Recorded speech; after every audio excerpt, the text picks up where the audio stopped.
சதுரகிரி, அகத்தியர் மலை, இந்த மாதிரி எத்தனையோ ஆபத்தான இடங்களை பத்தி நம்ம பேசியிருக்கோம். அந்த ஒரு வரிசையில நிறைய பேர் பேச சொல்லி கேட்கக்கூடிய ஒரு இடம் தான் வெள்ளையங்கிரி.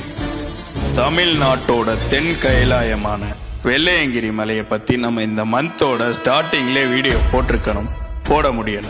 அதுக்கு காரணம் இந்த மலை ஏறுறதுக்கான கால அளவுங்கிறது 3 to 3.5 மாசம் வரைக்கும் தான். சரியா சொல்லணும்னா பிப்ரவரி மாசம் வரக்கூடிய சிவராத்திரி அன்னைக்கு இங்க போறதுக்கான அனுமதியை ஓபன் பண்ணுவாங்க. அதுலேருந்து சரியா மே மாசம் பாதியில மலை ஏறுறதுக்கான அனுமதியை க்ளோஸ் பண்ணிடுவாங்க. வனவிலங்குகளோட தொந்தரவு காரணமாகவும் காலநிலை மாற்றத்துக்காகவும் அதுக்கப்புறம் யாருக்கும் அனுமதி கிடையாது. இந்த ஒரு மலைக்கு பின்னாடி இருக்கக்கூடிய அந்த மிஸ்ட்ரி தான் என்ன? மொத்தம் ஒரு மலை 2 மலை கிடையாது, 7 மலை சேர்ந்தது தான் இந்த வெள்ளையங்கிரி. ஒவ்வொரு மலைக்கு பின்னாடி ஒவ்வொரு மர்மங்கள் புதைஞ்சு கிடக்கு. மலையோட அடிவாரத்திலே ஒரு தடி கொடுத்துருவாங்க. இந்த மலையோட மொத்த தூரம் சரியா 6 கிலோமீட்டர். வெறும் 6 கிலோமீட்டர் தானா? அப்ப ஈஸியா ஏறிடலாமா அப்படின்னு நீங்க கேட்டீங்கன்னா அதுதான் கிடையாது. மற்ற மலைகள் பாக்குறதுக்கு ட்ரையாங்கிள் ஷேப்ல இருக்கும், ஆனா ஏற ஏற தரை சமமா இருக்கும்.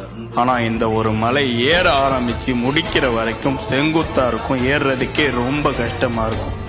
உயரம் போக போக ஆக்சிஜன் லெவல் ரொம்ப கம்மியா இருக்கும். நீங்க சரியா 5வது மலையை கடந்து 6வது மலைக்கு போகும்போது இடையில ஒரு சுனை ஒன்று வரும், அதோட பேரு கைத்தட்டி சுனை. நீங்க அந்த ஒரு சுனைக்கு பக்கத்துல நின்று கை தட்டிங்கன்னா பாறை இடுக்குகள்ல தண்ணி வரும். இந்த ஒரு விஷயம் அறிவியலையும் மிஞ்சின அதிசயம். சரியா 7வது மலையில இருக்கக்கூடிய ஒரு குகையில அமாவாசை இரவுகள்ல ஒரு வெளிச்சம் தெரியும். அந்த ஒரு வெளிச்சம் சிவபெருமானோட ஆத்ம சக்தின்னு நிறைய பேர் சொல்றாங்க. இந்த ஒரு 7 மலை உடம்புல இருக்கக்கூடிய 7 சக்கராசை குறிக்கும். இந்த மலை ஏற ஆரம்பிச்சதுல இருந்து ஏறி முடிக்கிற வரைக்கும் உடம்புல அவ்வளோ பெயின் இருக்கும்.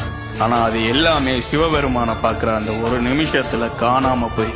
ஏன் இந்த ஒரு மலையில பெண்களுக்கு அனுமதி கிடையாது? அதாவது அரசாங்க ரீதியாகவோ சட்ட ரீதியாகவோ எந்த ஒரு தடையும் கிடையாது. அப்புறம் ஏன் பெண்கள் போக கூடாதுன்னு கேட்டீங்கன்னா, 7வது மலையில இருக்கக்கூடிய ஈசன் வைராக்கிய மூர்த்தி, அதாவது துறவி குலத்துல இருக்காரு சிவபெருமான்.